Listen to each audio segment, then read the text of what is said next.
Piliin mo yung taong kaya ka ring piliin. Kasi tandaan mo, lahat ng relasyon, darating sa puntong mababawasan ang kilig, mawawala yung spark, at minsan pati tawanan, unti-unting nababawasan.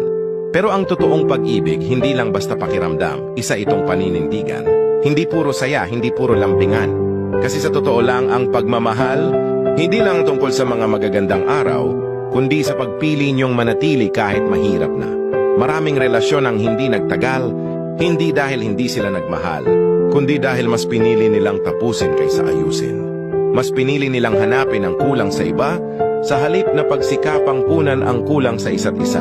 Tandaan mo, hindi ito pelikula, hindi ito kwento ng Hollywood. Sa totoong buhay, ang relasyon ay puno ng sakripisyo, tiwala, at paulit-ulit na pagpili sa isa't isa.